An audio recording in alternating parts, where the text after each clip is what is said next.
Welcome to Know Your Money. I'm your host, Bronwyn Wayner. With me is Craig Finch, my business partner from Growth Financial Planning. Joining us today and every day is our sound engineer, Warren Grimsley. In our podcast, we will explore our relationship with money and how the psychology of it impacts our financial decisions, as everyone thinks about money differently. We will be presenting a variety of financial topics in an easy-to-understand way, which we hope will assist you in managing your money. So today's episode, we are going to be discussing access bonds. Hello, Warren. Hello, Craig. I'm going to say hello first this time, Craig. Hello, Craig. Hello, Bronwyn. Hi, Bronwyn. Hi, Warren. Nice to see you both. You guys too. So basically what an access bond is it's a type of home loan that essentially allows you to pay in extra money into the bond, and then you can withdraw this extra money if you need to. Like a loan or an overdraft? Sort of, but so say you took out a bond of R1 million and your payment is 10,000 Rand a month. Okay, if you chose to rather put in 20,000 Rand a month, you could have access to 10,000 Rand because you put in 10,000 Rand more than what your payment was. Okay, I understand, yeah. Okay, but this is where sometimes an access bond can be tricky. If you pay that 10,000 Rand a month, they might say to you, okay, you can start accessing 100,000 Rand, but now you've put no additional payments in. If you do access that 100,000 Rand, you're basically adding 100,000 Rand onto your bond. Yeah. Okay. You're borrowing more money. Yes. Yeah. But if the 10,000 Rand you put in, you choose to put money over and above that, that money that you put over and above, if you access that, you're not adding onto your bond, if that makes sense. It does, yeah. Okay.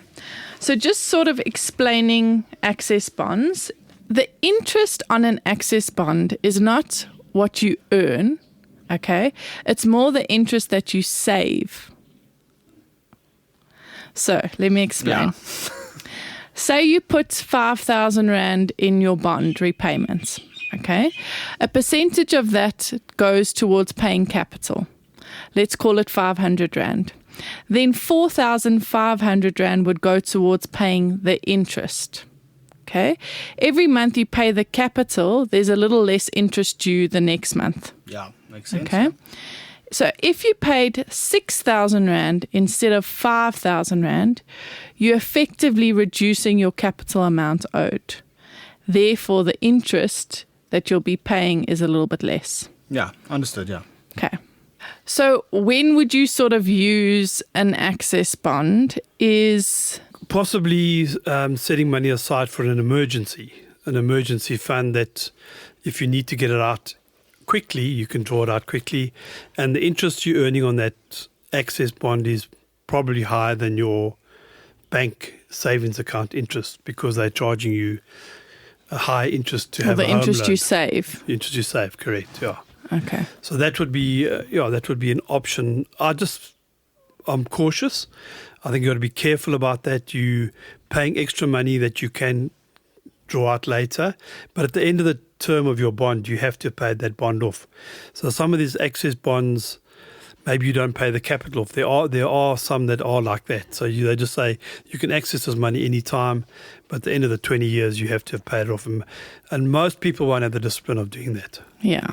So, I mean, I know I'm not disciplined enough to do this, but there are some people that do have the discipline. And why you would sort of use this is in one of our episodes, we explain the interest exemption. And if you've got more money saved in your bank account that's over that interest exemption, if you put this money in your access bond, you don't pay tax on that because you're not earning interest on the additional money you put in your access bond. You are saving interest. Understood, yeah. Can I ask one thing then? If we look at a broader, maybe more specific use example, So my brother, he's in banking, and he said that when I buy a house, I should do it with an access bond. He said because of my high earnings when I'm touring, I can pay most of it off quicker, but then still have access to capital if I need it. Is that a fair assumption or a fair thing to say? Yes, definitely. So what he's basically saying is, say you do a job and you get 50,000 Rand, you'll save 10.5% interest, for example, which is what the prime lending rate is currently. You would save 10.5% interest by putting it in there. Whereas if you put it into your bank account, you would get whatever return was there, say it's 7%. Yes. So you're essentially getting more interest and you can still have access to that money. It's almost like hedging it there, isn't it, really, in your own terms, for interest's sake, literally. I think you got to be careful about accessing it. So it's good that you park it there, and you need to know the numbers that are there. Most people won't know the number. They might put money there and they can access more than they put in. Yes, Yeah. and that you Therefore, must never do. That's where the debt will never end. So Yeah, so that's like the slippery slope, isn't it, really, Craig? Yeah. It seems like a good idea until you actually go over what and you've... Yeah. my experience, and Brian's got the same experience, and most people don't have the discipline to draw out less. They will draw out more than they need to draw out, like a credit card. They'll maximize that, and you've got to be very careful in access bond to do that. But it can be used, if you're disciplined, it can be a very useful way of parking money there and paying less interest on your home loan. So just to me, when would you use an access bond? So some people might say, okay, if you were putting in 10,000 Rand, now put in an extra 10,000 Rand if you found that. Then you'd need to track that extra 10,000 and that's the only amount you would be able to use. But I feel like a debit order could be a bit tricky to track. So I think when you could use an access bond is, first of all, when you're over your interest exemption amount. Then secondly, if it's a lump sum like you referring to, Warren, if you know you've put in X amount, 50,000, 100,000, you know that that's all you can access out again. So know that. And then also when it is a good idea is if you've built up quite a lot in your access bond. So let's say you've now got 300,000 Rand because you keep getting these amounts. Instead of going and getting a car loan, what you could do is take the money from your access bond. The money that I've put away already, that 300,000. Yes. Yeah. Because if you got a car loan, the interest you're being charged on that could be, let's say, 15%. That you've got to pay that back. Whereas if you took it from your access bond, you wouldn't be paying that amount. But the way that needs to work is whatever you would have paid for that car every single month, say they said, it's 5,000 Rand, you must put that 5,000 Rand into the bond, not put in less. Does that make any sense? Yeah, so if they said the car loan is 48 months or 60 months, you increase your debit order by whatever that amount is, as though you bought that car for that 48 or 60 month period, and effectively you've paid your car cash from your excess bond, but you're putting it back, and so the interest saving would be quite significant, but the discipline would need to come with that. So just so I go back a bit broader for me here. So with an access bond, would the rate of interest in most cases be lower than, say, car? If you were to take a loan out for a car or any other loans, or obviously credit cards, or is that fair to say? Yes. So just to understand that. Your access bond, you are saving interest, and that rate will be what your home loan interest is. So, for example, now it's 10.5%, but yours could be different. It could be prime plus 1, prime minus 1. Okay? Then in general, a credit card is like 18% interest. So you would be getting 10 versus 18. So yes. Okay, yeah. In layman's terms. Yeah. So, okay. So...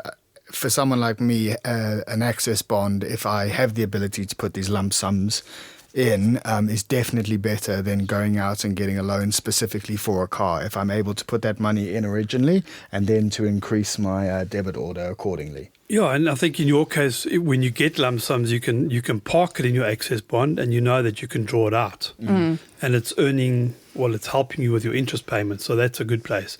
But don't draw out more than you put in. Understood. And like, say, for example, you are going to go buy a car now. Go and ask them how much it would be to finance. So they will show you, okay, it's 48 months.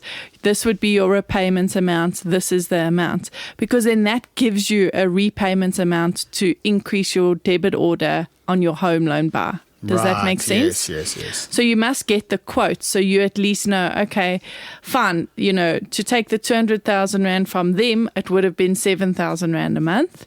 Then you must just take the 200,000 Rand for yourself and put that 7,000 Rand onto your home loan. I understand, yeah. To be honest with you, I'm just going to come see you guys. Okay, sounds good. Yeah, and I think there's a warning here. You must be aware of the pitfalls that you can maybe never pay your bond off because of the access bond. Yeah, so definitely be cautious of that. And then also another thing to be cautious of, they didn't do it this time with COVID, but they have done it previously where whatever's in there, they then take that if there's something bad going on in the world. So don't put all your money in there. Does that make any sense? Not really. Not take it. They just limit you for drawing it out. Is that what you mean? Yeah, so you can't draw that money out. Yeah, so they just say, well, now you owe less on your bond, even though you thought that excess portion was yours to draw out. They say, no, hold on, there's a problem. We want to stop our risk getting higher. We're just going to make sure that whatever you put in, you can't draw it out. You've got to be careful of that. Yeah. Right, okay. Oof. So Yeah. not all eggs in one Again, basket. this is why I think people like you guys are better to do it than me. You understand it all. So I think the take homes for this episode is that an access bond can be very good, but you need to see if you are disciplined enough and beware of the pitfalls that do come along with it. Thanks, Craig. Thanks, Warren. Warren, thank you. Brian, thank you. Thank you, guys. Cheers. Bye. Thank you for listening. If you have enjoyed this podcast, please subscribe or visit our website www.growthfp.co.za. The information we have provided in this podcast is our personal opinion. For more detailed information, please discuss your financial situation with a financial planner.